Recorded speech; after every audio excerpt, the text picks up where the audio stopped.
ഈ ക്രീം പോലെ ഇരിക്കുന്നത് കണ്ടോ? സംഭവം എഞ്ചിൻ ഓയിലും കൂളന്റും കൂടെ മിക്സ് ആയിക്കുന്നത് കണ്ടോ? എഞ്ചിൻ ഓയിൽ കൂടെ മിക്സ് ആയിക്കണേ.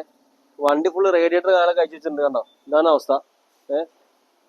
ക്രീം പോലെ ഇരിക്കുക. എഞ്ചിൻ ഓയിൽ കൂളന്റ് മിക്സ് ആയി കാണണം കേട്ടോ. നോക്കിയേ, റേഡിയേറ്റർ സാധനം കഴിച്ചു വെച്ചിട്ടുണ്ട്. ഇത് ഇവിടെയൊക്കെ കാണാം. ഇതുണ്ടോ? ഇവിടെയൊക്കെ അയച്ച സമയത്ത് വന്നേക്കുന്ന റേഡിയേറ്ററിനകത്ത് വന്നേക്കുന്നതാണ് ഇതെല്ലാം.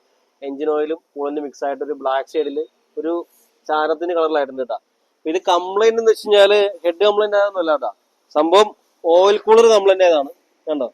ഞാൻ ഓയിൽ കൂളർ ഇപ്പൊ ഓയിൽ കൂളറിന്റെ കേസാണ് ഇതിലെ ഓയിൽ ഫിൽറ്റർ പിടിപ്പിക്കുന്നത് കേട്ടോ. ഓയിൽ കൂളർ കംപ്ലൈന്റ് ആയി ഇതിലൊക്കെ കണ്ട ഓയിൽ കൂളർ കംപ്ലൈന്റ് ആയിക്കുന്നതാണ്. അപ്പൊ ആ കംപ്ലൈന്റ് എന്താണെന്ന് കാണിച്ചു തരാം.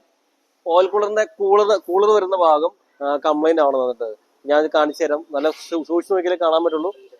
പ്രസ് അടിക്കുന്ന സമയത്ത് അവിടെ നിന്ന് നമ്മുടെ വാട്ടറിന്റെ ലൈനിൽ കൂടെ നൈസായിട്ട് ബബിൾസ് വരുന്നത് കാണാൻ പറ്റുന്നുണ്ടാവും. സൂക്ഷിച്ച് നോക്കിക്കോട്ടെ, അന്നേരം കാണാൻ പറ്റുള്ളൂ. അപ്പൊ കംപ്ലൈന്റ് ഇതാണ്, കണ്ടില്ലേ? കംപ്ലൈന്റ് ഇതാണ്.